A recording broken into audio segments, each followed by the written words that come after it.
এবার বর্ষাকে সঙ্গে করে প্রচণ্ড গতিতে এগিয়ে আসছে ভারী বৃষ্টি। গত কয়েকদিন ধরে মেঘ বৃষ্টির খেলা চললেও এবার কিন্তু আবহাওয়ার পরিবর্তন ঘটতে চলেছে বাংলার বুকে। কিন্তু ঠিক কোন এলাকায় আবহাওয়ার পরিবর্তন ঘটবে এবং কোন দিকেই বা ভারী বৃষ্টি হবে তা নিয়ে এই ভিডিওতে আপনাদেরকে বিস্তারিতভাবে জানিয়ে দেব। আপনি ভিডিওটি অবশ্যই শেষ পর্যন্ত দেখবেন। ভিডিওটি ভালো লাগলে একটি লাইক করবেন, আর এইরকমই লেটেস্ট ও হেল্পফুল ভিডিওগুলি সবার প্রথম দেখার জন্য আমাদের চ্যানেলটিকে সাবস্ক্রাইব করে পাশের বেল আইকনটি বাজিয়ে দেবেন। চলুন এক নজরে দেখে নেওয়া যাক। মঙ্গলবার পর্যন্ত সমুদ্রে দমকা হওয়ার গতি হতে পারে ঘন্টায় সর্বোচ্চ 55 কিলোমিটার। ওই দিন পর্যন্ত মৎস্যজীবীদের সমুদ্রে যেতে বারণ করা হয়েছে। কলকাতা সহ রাজ্যের সব জেলায় রয়েছে ঝড় বৃষ্টির পূর্বাভাস। নিম্নচাপ সরে যাওয়ার পর কলকাতা সহ দক্ষিণবঙ্গে ভ্যাপসা গরম বেড়েছে। তবে আজ থেকে আবারও হাওয়া বদলের সম্ভাবনা রয়েছে। বঙ্গোপসাগরে আবারও তৈরি হতে পারে নিম্নচাপ অঞ্চল। তার প্রভাবে দক্ষিণবঙ্গের 4 জেলায় হতে পারে ভারী বৃষ্টি। কলকাতা সহ বাকি জেলায় ঝড় বৃষ্টির জন্য হলুদ সতর্কতা জারি করা হয়েছে। পাশাপাশি উত্তরবঙ্গের কয়েকটি জেলায় সোমবার থেকে আবার ফিরবে ভারী বৃষ্টি। আবহাওয়াবিদদের সর্বশেষ আপডেট বলছে পশ্চিমবঙ্গ এবং বাংলাদেশ উপকূল সংলগ্ন উত্তর বঙ্গোপসাগরে ঘূর্ণাবর্ত রয়েছে। তার প্রভাবে ওই অঞ্চলে আগামী 24 ঘন্টার মধ্যে নিম্নচাপ অঞ্চল তৈরি হতে পারে। অন্যদিকে বর্ষাকালীন অক্ষরেখা এখনও রয়েছে দীঘার উপরে। এই দুয়ের প্রভাবে সোমবার পর্যন্ত দক্ষিণবঙ্গের বিভিন্ন জেলায় ভারী বৃষ্টির সম্ভাবনা আছে।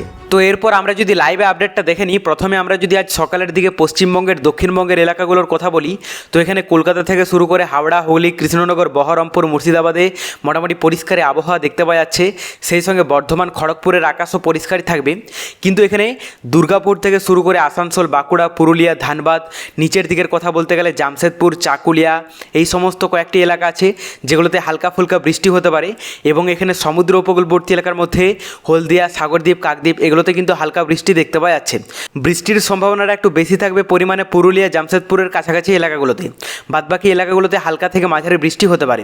উত্তরবঙ্গের যদি আবহাওয়াটা দেখা যায়, তো এখানে দার্জিলিংয়ে অনেকটা অংশেই পরিষ্কারই আবহাওয়া থাকবে। কিন্তু এখানে কালিম্পং, কার্শিয়ং থেকে শুরু করে জলপাইগুড়ি, আলিপুরদুয়ার, কোচবিহারে বৃষ্টির সম্ভাবনা রয়েছে হালকা থেকে মাঝারি পরিমাণ। আর বাংলাদেশের কথায় আমরা যদি চলে আসি, তো এখানে সমুদ্র উপকূলবর্তী এলাকাগুলোতে ভালো ইফেক্ট পড়তে পারে। এখানে কক্সবাজার থেকে শুরু করে মহেশখালী, টেকনাফ, চট্টগ্রাম, ফটিকছড়ি, মানিকছড়ি, নোয়াখালী, ফেনী, এদিকে বরগুনা, বরিশাল, পটুয়াখালী এই সমস্ত এলাকাগুলোতে মোটামুটি হালকা থেকে মাঝারি মানের বৃষ্টি দেখতে পাওয়া যাচ্ছে। যেহেতু দুর্যোগপূর্ণ আবহাওয়াটা বিশেষ করে বাংলাদেশের সমুদ্র উপকূলবর্তী এলাকার মধ্য দিয়ে ভিতরের দিকে ঢুকছে।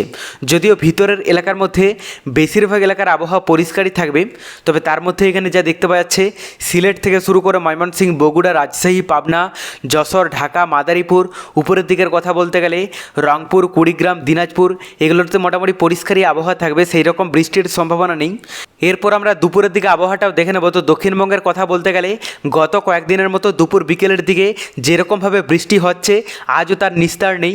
যা দেখতে পাওয়া যাচ্ছে তাতে কোথাও পরিষ্কার আবহাওয়া থাকবে না। দক্ষিণবঙ্গের কলকাতা থেকে শুরু করে প্রায় প্রতিটি জেলাতেই হালকা থেকে মাঝারি মানের বৃষ্টি হবে। পাশাপাশি উত্তরবঙ্গের যদি আবহাওয়াটা দেখা যায়, তো এখানে দার্জিলিং থেকে শুরু করে কালিম্পং, কার্শিয়ং, জলপাইগুড়ি, আলিপুরদুয়ার, কোচবিহারেও কিন্তু বৃষ্টির সম্ভাবনা রয়েছে। এখানেও সেই রকমভাবে পরিষ্কার আবহাওয়া দেখতে পাওয়া যাচ্ছে না।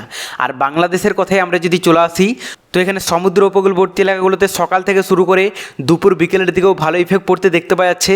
এবং ভিতরের এলাকার মধ্যে 90% এলাকার আবহাওয়ায় কিন্তু বৃষ্টির সম্ভাবনা রয়েছে। তবে যে সমস্ত এলাকাগুলোতে বৃষ্টির সম্ভাবনা পরিমাণে কম থাকবে সেগুলোতে পরিষ্কার আবহাওয়া তো থাকবে না, মেঘলা থেকে মেঘাচ্ছন্ন আবহাওয়া থাকতে পারে। দেখুন, এই মুহূর্তে আমরা যদি বঙ্গোপসাগরের আবহাওয়াটা দেখে নিই, তো এখন নতুন কোনো সিস্টেম দেখতে পাওয়া যাচ্ছে না। তবে আবহাওয়াবিদদের আপডেট বলছে যে আবারও নতুন করে নিম্নচাপ তৈরি হতে পারে, যা পরবর্তীতে আপনাদেরকে লাইভে জানিয়ে দেব।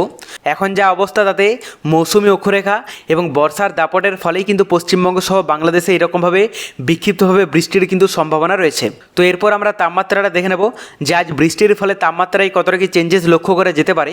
প্রথমে আমরা যদি আজ দুপুরের দিকে দক্ষিণবঙ্গের তাপমাত্রাটা দেখে নিই, তো এখানে কলকাতা এবং দক্ষিণবঙ্গের বেশিরভাগ এলাকার তাপমাত্রা থাকতে পারে 29, 30, 31 ডিগ্রির মধ্যে।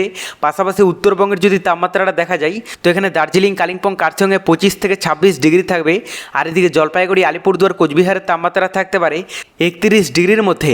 বাংলাদেশের কথা বলতে গেলে সমুদ্র উপকূলবর্তী এলাকা এবং ভিতরের এলাকার মধ্যে বেশিরভাগ এলাকার তাপমাত্রা থাকতে পারে 28 ডিগ্রি থেকে শুরু করে 29, 30 ডিগ্রি পর্যন্ত। তবে এক্ষেত্রে ঢাকা এবং রংপুর একটু বেশি বেশি থাকবে 31 থেকে 33 ডিগ্রি সেলসিয়াস। এরপর আমরা রাতের দিকে তাপমাত্রাটাও দেখে নেব। তো দক্ষিণবঙ্গের কথা বলতে গেলে কলকাতা এবং দক্ষিণবঙ্গের বেশিরভাগ এলাকার তাপমাত্রা থাকতে পারে 26 ডিগ্রি থেকে শুরু করে 27-28 ডিগ্রি পর্যন্ত। পাশাপাশি উত্তরবঙ্গের যদি তাপমাত্রাটা দেখা যায় তো এখানে দার্জিলিং, কালিম্পং, কার্শিয়ংয়ে 20 থেকে 21 ডিগ্রি থাকবে।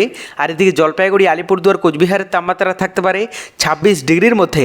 বাংলাদেশের কথা বলতে গেলে সমুদ্র উপকূলবর্তী এলাকা এবং ভিতরের এলাকার মধ্যে বেশিরভাগ এলাকার তাপমাত্রা থাকতে পারে 26 ডিগ্রি থেকে শুরু করে 27 ডিগ্রি পর্যন্ত। তবে পরবর্তীতে বঙ্গোপসাগরে নতুন কোনো দুর্যোগের আভাস পেলে অবশ্যই আপনাদেরকে লাইভে জানিয়ে দেবো। তার জন্য চ্যানেলটিকে সাবস্ক্রাইব করে রাখতে ভুলবেন না।